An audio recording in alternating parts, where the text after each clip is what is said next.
तो आज का हमारा टॉपिक है process of E filing. Previous class में हमने ई फाइलिंग के बारे में बहुत कुछ डिस्कस किया था, उसके एडवांटेजेस, डिसएडवांटेजेस और कुछ डॉक्यूमेंट्स जो कि ज़रूरी होती हैं ई फाइलिंग रिटर्न करने के लिए। तो आज हम उसे एक प्रैक्टिकल वे में समझेंगे कि एक्चुअल में ई फाइलिंग को कैसे डिजिटली फाइल किया जाता है। उसके लिए कुछ स्टेप्स हैं, तो चलिए शुरू करते हैं फर्स्ट स्टेप से। In the first step the assess. आप जब मैं आपको एक बात बताना चाहता हूँ कि जो भी मैं अब बोलूँ तो आप उसे एक शॉर्ट वे में अपने पास नोट कर लीजिए, अगर नहीं तो आपको ये कुछ भी याद नहीं रहेगा जब आप वीडियो दोबारा देखेंगे। तो चलिए शुरू करते हैं।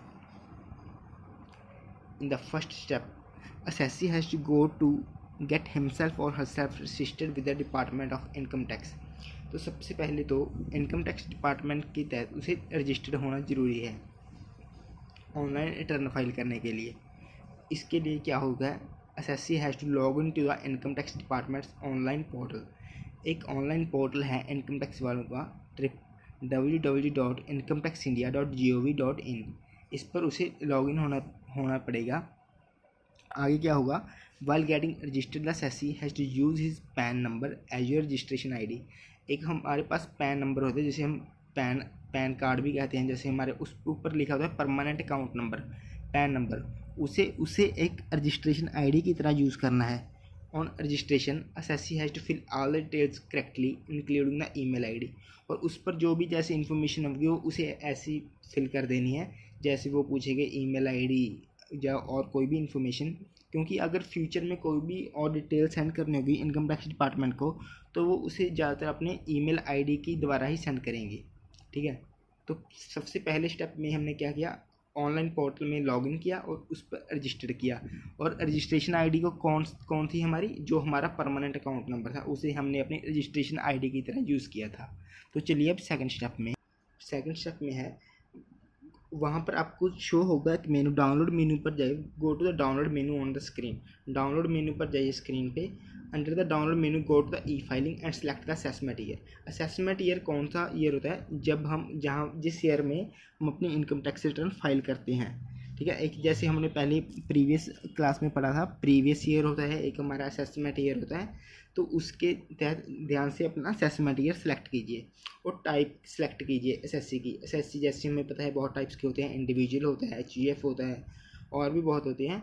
तो उसके जो भी कंप्यूटर पर दिया है उसी हिसाब से, इन्फो के हिसाब से चलिए आप। जैसे पहले असेसमेंट ईयर सेलेक्ट कीजिए, फिर टाइप सेलेक्ट कीजिए अपनी, और फिर इनकम टैक्स रिटर्न फॉर्म। वो फॉर्म अलग अलग होते हैं, जैसे कि कोई सैलरीड पर्सन होता है, कोई बिजनेसमैन एसएससी होता है, तो उसे उस हिसाब से एक फॉर्म सेलेक्ट करना है। ठीक है, ये एक सॉफ्टवेयर बेस्ड रिटर्न फॉर्म होता है।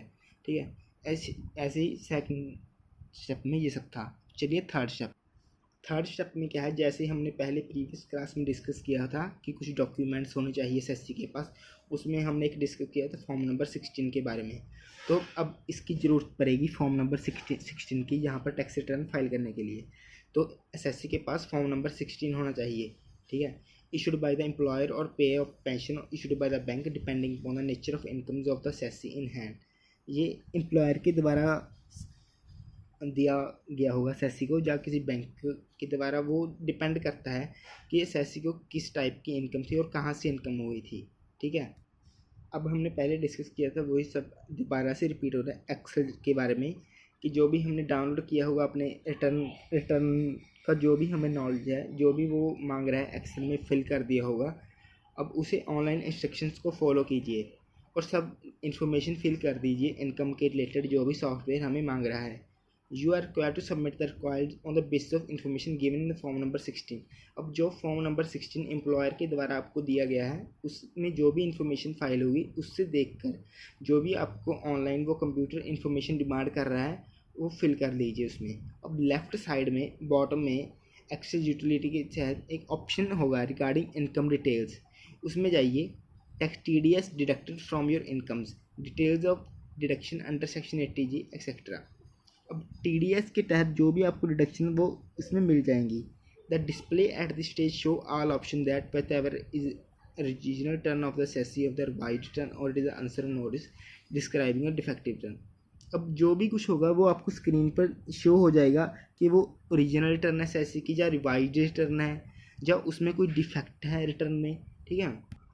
अब स्टेप 4 में क्या है कि अब हमने पहले तो सारी इन्फॉर्मेशन फिल कर दी सॉफ्टवेयर पे, तो अब वक्त है कैलकुलेट टैक्स कैलकुलेट करने का कि जो भी हमारा टैक्स भरता है। अब जब हमने सारी डिटेल्स भर दी हैं सॉफ्टवेयर में, तो अब हमने सिर्फ ये एक टैब दबाने हैं, कैलकुलेट टैक्स टैब।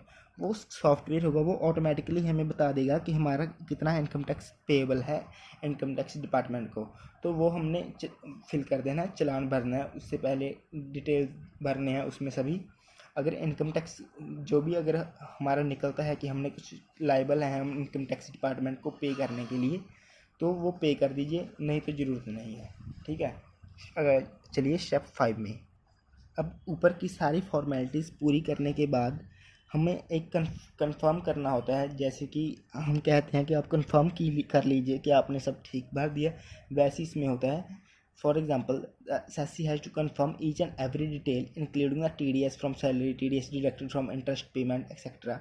वो सब कंफर्म करने के लिए SESI को एक टैब दबानी होगी, वैलिडेट टैब, और अब उसे सेव कर लेना होगा अपने सॉफ्टवेयर में, अपने कंप्यूटर में, या किसी भी माध्यम से जहाँ से वो इनकम टैक्स रिटर्न फाइल कर रहे हैं, वो वहाँ क्लिक सेव XML, तो वो फाइल सेव हो जाएगी आपके कंप्यूटर में, और ऑटोमेटिकली जनरेट हो जाएगी XML फाइल बनकर आपके कंप्यूटर में। ठीक है। तो चलिए आगे स्टेप 6 पर। अब स्टेप सिक्स में क्या है, SESI has filled all the formalities and he is to submit the return. अब सभी फॉर्मेलिटीज़ पूरी हो गई हैं, तो अब वक्त है रिटर्न को सबमिट करने का। तो इसके लिए एक पोर्टल पे लेफ़्ट साइड पर बटन होगा सबमिट रिटर्न, वहाँ पर सबमिट रिटर्न कर लीजिए, और अपनी XML फाइल जो आपने कंप्यूटर में पहले सेव की थी उसे अपलोड कर दीजिए। और ध्यान रखिए कि असेसमेंट ईयर आप ध्यान से सिलेक्ट करें जो भी आपने करना है, जिस असेसमेंट ईयर में, जिस ईयर में आप फाइल कर रहे हैं अपनी return. There is option to sign the file digitally or not. जैसे कि हमने पहले डिस्कस किया था कि कुछ इनकम टैक्स रिटर्न्स की कुछ टाइप्स होती हैं, with digital signature, without digital signature. तो वो आपकी मर्जी है, अगर आप चाहें डिजिटली साइन कर सकते हैं और नहीं भी। ठीक है। तो चलिए 7 स्टेप में, ये वही स्टेप 6 वाले पॉइंट इसमें रिपीट्स है थोड़ा सा, कि अगर आप चाहें तो अपनी फ़ाइल को डिजिटली सिग्नेचर कर भी सकते हैं, और नहीं भी अगर करना चाहते हैं तो यस क्लिक कर दीजिए, और नहीं तो नो। अब जब आपने सारी फॉर्मेलिटीज़ पूरी कर दी हैं, तो आपकी स्क्रीन पर मैसेज आया होगा जो कि बताएगा कि आपकी डेट और टाइम, जिस डेट और टाइम पर आपने अपने इनकम टैक्स रिटर्न फाइल कर दी है, तो इसका मतलब होगा कि आपकी income tax return successfully fill हो गई है। तो ठीक है, उसके लिए क्या होगा, ITR 5 ऑटोमेटिकली जनरेट हो जाएगा, और उसे आप अगर चाहें रिकॉर्ड पर्पज़ के लिए डाउनलोड कर सकते हैं, और उसका प्रिंट भी निकलवा कर रख सकते हैं, नहीं तो वो डिजिटल फॉर्म में आपके कंप्यूटर में होगा, वो सेव होगा। However, it will also be mailed to your registered email ID। जब आपने स्टार्टिंग में शुरू किया तो ईमेल आईडी फिल की होगी आपने, तो वो ईमेल आईडी पर भी आपको मैसेज के रूप में आ जाएगा। अगर सपोज कीजिए कि आपके पास रिसिप्ट नहीं आती, कि आपको कंफर्मेशन नहीं होती कि आपने इनकम टैक्स रिटर्न फाइल कर दी है, तो उसके लिए कुछ स्टेप हैं। तो उसके लिए आपको क्या करना होगा, आपको E फाइलिंग वेबसाइट पर दोबारा से लॉगिन करना होगा, और वहाँ पर अपने माई अकाउंट में जाकर क्लिक डाउनलोड करके ITR 5 को डाउनलोड कर देना होगा, और उसे सबमिट कर लीजिए, और उसे साइन कर दीजिए, और इनकम टैक्स डिपार्टमेंट को भेज दीजिए। ठीक है। तो आगे स्टेप 9, अब आपने ITR 5 को साइन कर दिया है, और उसे ध्यान दीजिए कि साइन ब्लू पेन से करना है, और उसे इनकम टैक्स डिपार्टमेंट को भेज दीजिए। ये उसका एड्रेस है, CPC post bag number, electronic city post Bengaluru. और आप ये एक डेमो है, और आप इसे ऑनलाइन माध्यम से देख सकते हैं जहां आपको भेजना है ये। अब आप इसे ध्यान दीजिए कि इनकम टैक्स डिपार्टमेंट है वो कोरियर सर्विस से कोई भी रिसीव नहीं करता, इसे आपको ऑर्डिनरी पोस्ट या स्पीड पोस्ट से भेजना है। तो आपके सेंड करने से 120 दिन के अंदर अंदर आपके पास मैसेज आ जाएगा, और जो आपको एक्नॉलेजमेंट मिल जाएगी। अगर नहीं होता है तो इसके आगे पॉइंट है स्टेप। अब अगर finally department will set the acknowledgement of your return through email, अगर आपको ईमेल आ गई एक्नॉलेजमेंट की आपके पास तो ठीक है। अगर आपको वो फिर भी एक्नॉलेजमेंट रिसीव नहीं हुई है, तो आपको इनकम टैक्स डिपार्टमेंट को दोबारा फिर से वही प्रोसीजर रिपीट करना होगा। वही ITR 5 होगी वो फिर से रीसेंड करनी होगी। ठीक है, तो ये था हमारा आज का टॉपिक।